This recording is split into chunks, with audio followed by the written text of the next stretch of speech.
Hi, this is सागर और इस video को शुरू करने से पहले मैं आपसे ये पूछना चाहता हूँ कि क्या आपने कभी ये सोचा है कि जो ट्रू स्टोरी बेस्ड फिल्म को आप देखते हो, क्या वाकई में वो स्टोरी सच्चे होते हैं? जी हाँ, यही बताने तो मैं आया हूँ। आइए देखते हैं सच और सिनेमा के बीच का फर्क नेटफ्लिक्स के web series trial by fire के जरिए, डायरेक्टेड बाय प्रशांत नायर, रणदीप झा और अवनीदेश पांडे।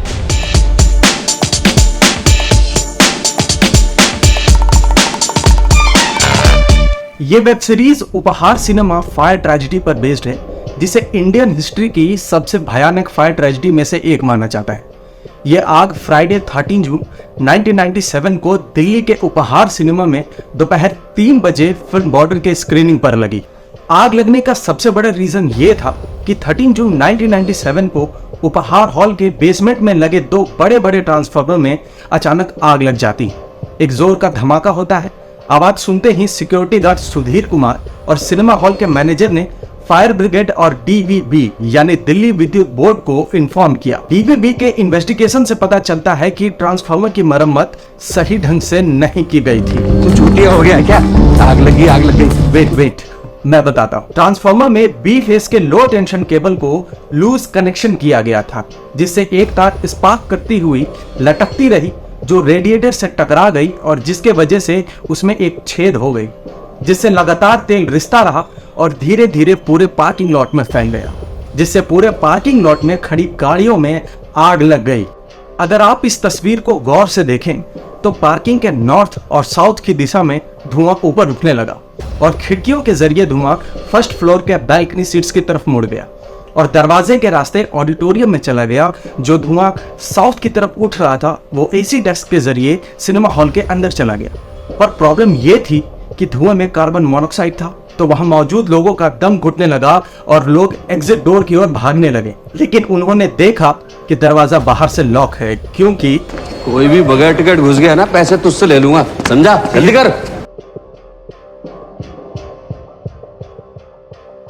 इस वजह से वहां अफरा तफरी मच गई, क्योंकि बाहर जाने का रास्ता सिर्फ एक ही था। दूसरी तरफ का रास्ता बंद था, क्योंकि वहां एक वीआईपी बॉक्स बनाया गया था जो अंसल साहब ने अपनी फैमिली के लिए बनाया था, जिसकी वजह से वहां 59 लोगों की मौत हो गई और 103 लोग बुरी तरह से घायल हो गए। बताया जाता है कि कुछ लोगों की बालकनी से नीचे गिरकर भी मौत हुई थी। वहां ना तो लाइट्स थी और ना ही सिनेमा हॉल का कोई स्टाफ। हालांकि सीरीज में एक स्टाफ को ऑडिटोरियम के अंदर दिखाया गया है, जो कि हेल्प करने में बिल्कुल भी इंटरेस्टेड नहीं था, और ना ही कोई अलार्म सिस्टम बजाया गया और ना ही किसी भी तरह की कोई अनाउंसमेंट की गई थी। सर हॉल में धुआं भर गया है, सब लोग हड़बड़ी मचा रहे हैं, आप पुलिस को फोन लगाइए। मिल नहीं रहा। जबकि सिनेमा के स्टाफ को आग की खबर पहले मिल चुकी थी। इस सिनेमा हॉल में फेमस कैप्टन मनजिंदर सिंह भिंडर अपनी पत्नी और 4 साल के बेटे रस्किन के साथ फिल्म बॉर्डर देखने आए हुए थे, पर सीरीज में उनका नाम और कैरेक्टर सिमिलर नहीं है। सीरीज में एक वेटरन ऑफिसर को दिखाया गया है जिनका नाम हरदीप सिंह बेदी है, जिनका रोल प्ले किया है अनुपम खेर जी ने, जो अपनी पत्नी के साथ ही दिल्ली में ही रहते हैं, जबकि उनके बच्चे को सिर्फ तस्वीरों में दिखाया गया है। हॉल में आग लगने पर मनजिंदर सिंह ने अपने दोस्त कैप्टन पट्टू की मदद से कई लोगों की जान बचाई और उन्हें बाहर निकलने में लोगों की मदद की, लेकिन अनफॉर्चुनेटली वो खुद और उनका परिवार इस हादसे के शिकार हो गए। मगर सीरीज में हरदीप सिंह की मौत बैल्कनी से नीचे गिरने पर दिखाई गई है। अगर कैप्टन मनजिंदर सिंह की स्टोरी सच थी तो उन्हें थोड़ा और भी दिखाना चाहिए था। सीरीज को थोड़ा और बिल्डअप देने के लिए इसमें कुछ और भी स्टोरीज ऐड की गई है, जिनमें एक टीनेज गे कपल को दिखाया गया है और एक गरीब बूढ़ा आदमी जिसका पूरा परिवार इस आग में अपनी जान गंवा देता है, और एक प्राइवेट डिटेक्टिव जिसका रियल स्टोरी में कोई संबंध नहीं है।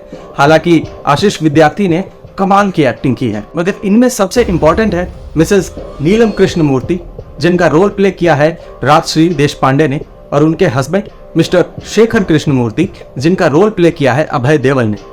उन्होंने इस आग में अपने दोनों बच्चे उन्नति और उज्जवल को खो दिया। इस आग को अथॉरिटीज की लापरवाही का कारण मानते हुए मिस्टर एंड मिसेस कृष्णमूर्ति ने अंसल ब्रदर्स उपहार सिनेमा के मालिक, जो कि एक रियल एस्टेट टाइकून थे, उनके खिलाफ एफआईआर दर्ज करवाया और अपनी एक एसोसिएशन भी बनाई जिसका नाम था विक्टिम्स ऑफ उपहार ट्रेजेडी, AVUT, जिसे 30 जून को बनाया गया था, जिसके बाद उसमें और भी लोग शामिल हुए। आखिरकार उपहार सिनेमा के मालिक सुशील और उनके बेटे प्रणब अंसल को 27 जुलाई 1997 को मुंबई में गिरफ्तार कर लिया गया और 27 दिसंबर को उन्हें जमानत पर रिहा भी कर दिया गया। उसके बाद यूनियन होम मिनिस्ट्री ने यह केस सीबीआई को सौंप दिया, पर इससे भी कुछ खास हासिल नहीं हुआ। फिर 24 अप्रैल 2003 को दिल्ली हाईकोर्ट ने पीड़ित परिवार वालों को 25 करोड़ रुपए मुआवजा देने का फैसला लिया, लेकिन सुप्रीम कोर्ट ने 13 अक्टूबर 2011 में इन पैसों को कम करके 15 लाख से 18 लाख कर दिया। पर सीरीज में इस तरह की किसी भी बात का कोई जिक्र नहीं है। लेकिन कहानी सिर्फ यही खत्म नहीं होती। मिसेस कृष्णमूर्ति ने 2003 में अंसल ब्रदर्स के खिलाफ एविडेंस में छेड़छाड़ का मामला दर्ज करवाया और फैसला 4 साल बाद 20 नवंबर 2007 को आया, जिसमें 2 अंसल भाइयों के साथ 12 लोगों को गिरफ्तार किया गया। बल्कि इस फैसले के बाद मिसेस कृष्णमूर्ति काफी गुस्से में थे और काफी सदमे में भी। उन्होंने मीडिया के सामने कुछ ऐसा कहा था। I'll be held in contempt of court for speaking the truth.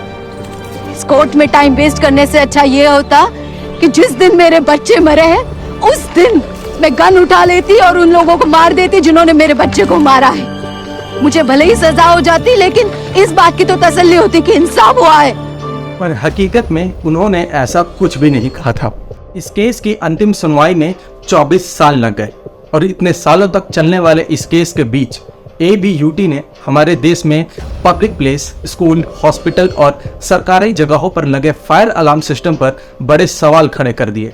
ABUT ने सरकार से नए फायर सिस्टम और रूल्स को देश में लागू करवाए और कई फायर सेफ्टी कैंपेन भी चलाई। और इस तरह यहाँ पर ये सीरीज खत्म हो जाती है। तो ये थी इस सीरीज की सच्चाई। और अगर आप इस सीरीज को देखना चाहते हैं तो ये OTT प्लेटफॉर्म नेटफ्लिक्स पर अवेलेबल है, जिसका नाम है ट्रायल बाय फायर। मिलता है आपसे अगले वीडियो में एक नई ट्रू स्टोरी फिल्म के साथ। तब तक के लिए कीप वॉचिंग आउटस्पोकन सिनेमा।